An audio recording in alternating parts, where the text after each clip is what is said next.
Hello everyone, it's me Dr. Ayaz Ahmed. I am working as a aesthetic dermatologist.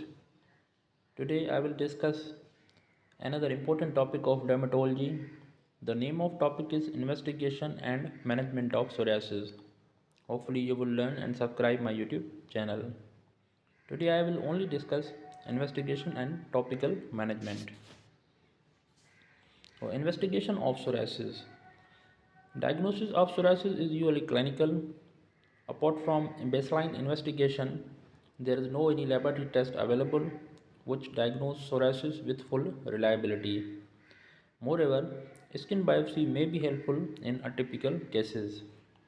C-reactive protein may be mildly elevated with higher level in psoriatic arthritis.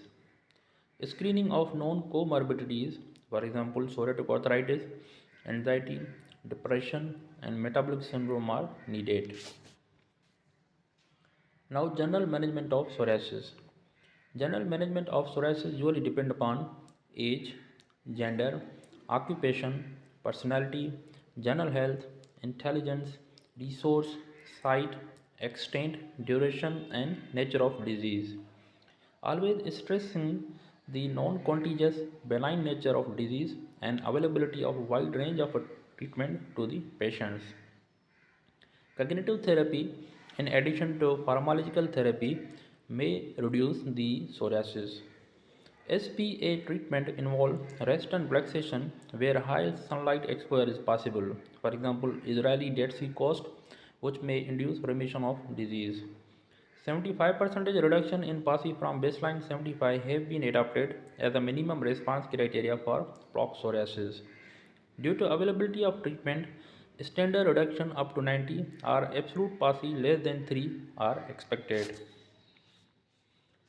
Topical steroid and other treatment options. It's a mainstay of management. Topical treatment options are corticosteroid, emollient, vitamin D and its analog, coal tar, dithernol, retinoids, and Janus kinase inhibitor.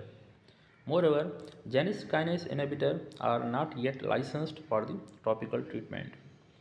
Steroids treat psoriasis by stopping inflammatory chemicals, making more anti-inflammatory chemicals, reduce swelling, itching, slow down the growth of new cells, new skin cells, and reassemble hormone made by the adrenal gland. Potent and very potent corticosteroids are most effective topical monotherapy treatment of OPD patient as recommended by the NICE guideline on cost effective ground. Mild to moderate steroids are applied on face, neck, flexors, genitalia, unstable and generalized pustular psoriasis. Potent and very potent steroids are applied on scalp and plaque and moreover on the thick skin side, for example palm and sole. This picture describes the side effects of steroid overuse or steroid use due to long time. These side effects are stripe formation as seen in this picture in upper thigh area and in the lower leg area. Another treatment option is vitamin D and its analog. Active metabolites of vitamin D3 includes calcitriol, calcipotriol and calcitol have been shown to be effective when applied topically in psoriasis. Mechanism of action is via receptor mediated effect on proliferation and differentiation of epidermal keratinocytes and on immunocytes, including shifting of Th1 cytokine profile of plaque psoriasis towards thymus 2. Topical calcipotriol and vitamin D analog are widely used as a topical therapy for psoriasis. Calcipotriol 50 microgram per gram is as effective as 0.1% betamethasone valproate ointment in plaque psoriasis. Calcipotriol 50 microgram per gram ointment has shown to be effective and safe in children when administered up to 45 gram per week per meter square. Monitor calcium homeostasis while using calcipotriol as it may cause hypercalcemia and hypercalciuria. Restrict monitoring of calcipotriol to 50 microgram per gram to less than 100 gram or 50 gram per meter square per week. Cream is less effective as compared to ointment in case of calcipotriol. Combination of calcipotriol at morning time with higher potency halobestol ointment applied in evening for 2 weeks is superior than either drug used alone twice weekly. Based on above mentioned observation, calcipotriol 50 microgram per gram and betamethasone dipropionate 0.5 milligram per gram have been licensed for the therapy. Long-term treatment of plaque psoriasis with calcipotriol 3 microgram per gram have short-term efficacy. Tacalcitol 4 microgram per gram ointment applied once daily is effective for the treatment of plaque psoriasis, but it is less effective than calcipotriol. Calcipotriol increases efficacy of PUVA and UVB phototherapy. UVA partly inactivates calcipotriol and UVB is absorbed by the calcipotriol. It is recommended that calcipotriol is not applied immediately prior to phototherapy exposure. Tacalcitol ointment is UVA sparing and calcipotriol is UVB sparing in combination. Calcipotriol 50 microgram per gram ointment used in a combination with methotrexate enables lower cumulative dose of methotrexate.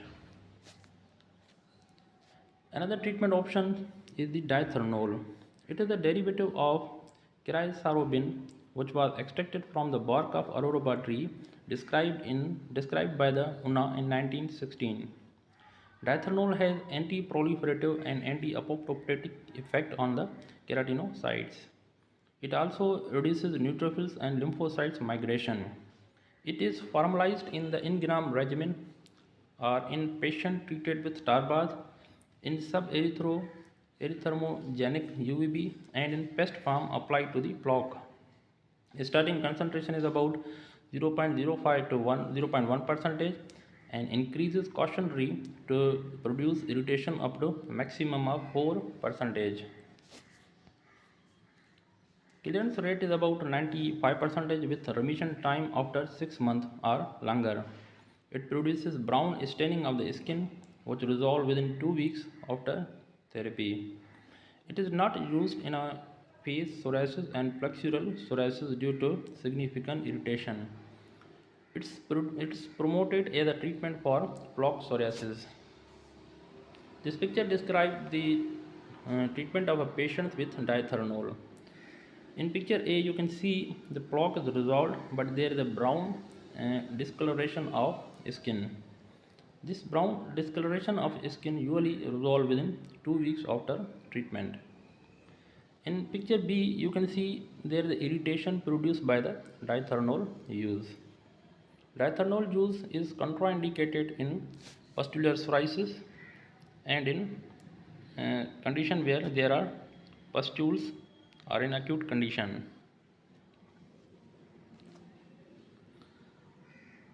Coal tar. It's a byproduct of coal distillation and contain over 1 lakh compound predominantly hydrocarbon. Guicermin in 1920 applied on inpatient basis for 24 hours with sub-erythromogenic dose of UAB. He cleared about 90% of patients within 8 months. After 4 to 6 weeks of treatment, reduction of PASI from 27.1 to 6.9 with significant improvement in anxiety, depression and quality of life score with mean remission time was 22 months were noted. Modified Guicermin regimen has been successful when coal tar applied for 5 hours in combination with sub-erythromogenic dose of UVB, especially in refractory patients for biological therapy. Its safety and efficacy is very much impressive. 1% coal tar solution has similar efficacy to calcitriol cream and coal tar cream. Topical coal tar has a remarkable safety record in with no serious side effects have been noted even after decades of its usage. Short-term use of diethernol may produce folliculitis and contact allergy have been noted. Topical retinoids. Retinoids has pleiotropic effect on cellular proliferation and differentiation. Retinoids are ideal for the treatment of psoriasis. Example, tretinoin, but it may cause irritation, which is a major problem. Retinoic acid esters facilitate the role of topical retinoids, for example, tazarotene. Tazarotene applied for 3 months significantly improve plaque psoriasis. Tazarotene is the best option for thick recalcitrant plaque psoriasis. Now, topical calcineurin inhibitors. It includes tacrolimus and pymacrolimus are used for the psoriasis treatment, especially in face, neck and plexus and genitalia. They may be effective under occlusion for psoriatic plaque in other sites. They do not cause skin atrophy as corticosteroids do. Thank you very much. Stay connected and subscribe my YouTube channel.